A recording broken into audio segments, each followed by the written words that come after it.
I just wanted to, as I did last year, this is my second run through this, I want to thank Larry and Cheryl for putting this event on. I am so thankful that this program exists. Not just for the current time where we're living in, but just forever, because when the darkness passes, there'll be more. And that's why the arts have been important throughout civilization. It's why they'll continue to be important into civilization's future. When you were talking about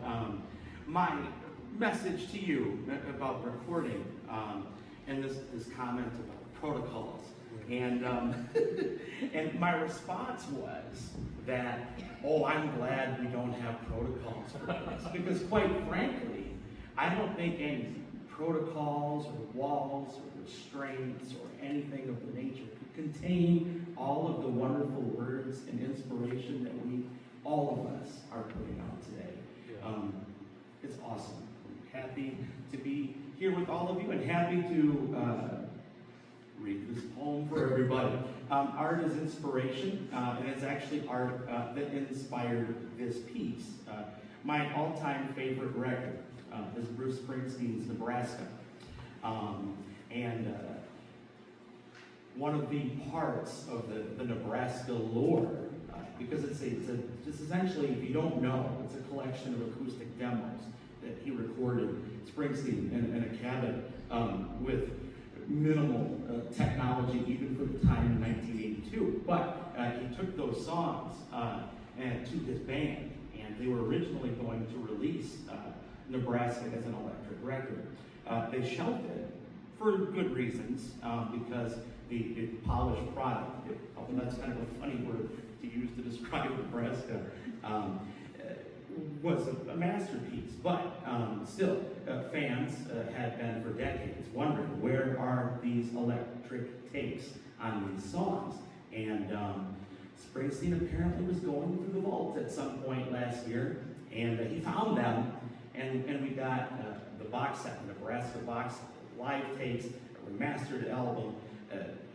and then the electric versions of it. And so as soon as that news dropped, sometime in September 2025,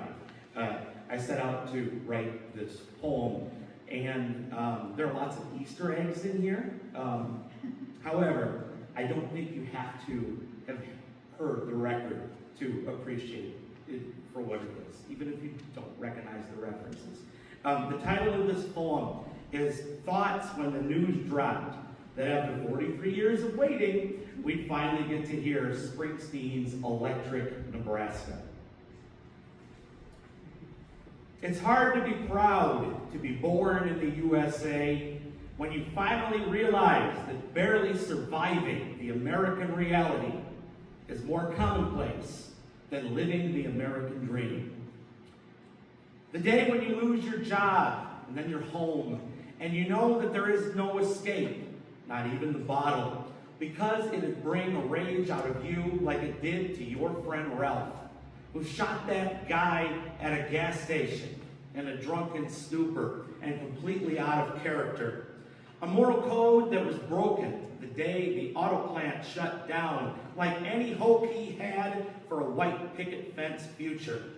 And you understand your own days are doomed to being proud to drive used cars while praying to any higher power who will listen for a lottery win. Then finally give you the chance to own a Mustang or Challenger that you could use to outrun state troopers who you just know have it out for you. To look the other way when owners of manors and mills, high on speed, zip by like bats out of hell with no caution or care for anything in their way. The moment you understand that the mansion on the hill you've admired for years will never be your own, that your life is relegated to glancing at the rich and famous from a distance above you, living like ancient gods on Olympus, while they preach that you should live like Jesus, the carpenter, not the king, to be humble, shut your mouth, man the machines, feed their wallets, and if you dare try to jump on a Greyhound bus on a last prayer, en route to help others break laws that have brought you more harm than help, they have a cross waiting for you too.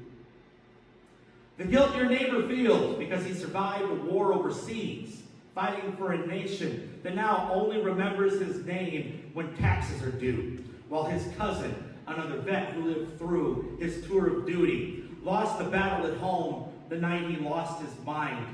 killing another man in a county line bar brawl, just as he had done to enemies in combat in the name of the land of the free, which did not even care enough to give him what he needed to heal his brain once it no longer had any use for his body, which caters instead to silver spooners who help their sons dodge the draft.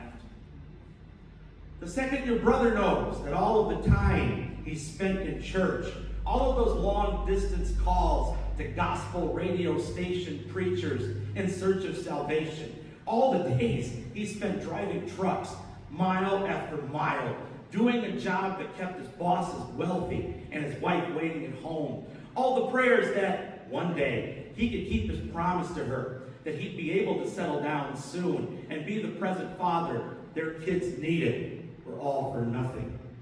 He'll blame himself somehow for his sins when, out of desperation, he'll drive to that home of the Holy Father one last time, only to find that no one by that name lives there anymore, that Uncle Sam had forced him too into foreclosure. And when it hits you that your children's certain unalienable rights don't actually exist, that their liberty to live and pursue happiness can be taken from them in a whirlwind of blood and bullets by the hand of a fellow countryman with a Charlie Starkweather mindset, attempting to compensate for the meanness in this world by punishing innocent others, some who are barely old enough to pick up a pencil and write their names, names that will soon be forgotten by history, a narrative that instead celebrates politicians and propaganda that push harder for freedom for guns than freedom to breathe.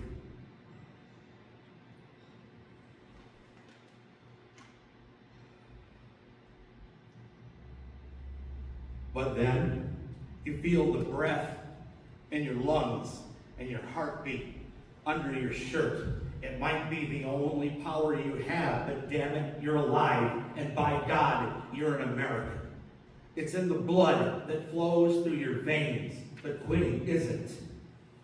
You stand up and look down life's ribbon of highway, straining your eyes to see visions of diamond deserts and golden valleys, hoping, like a man standing over a dead dog on the side of that long, lonely road, that it'd get up and run, hoping in the absence of hope that you will find a reason to believe.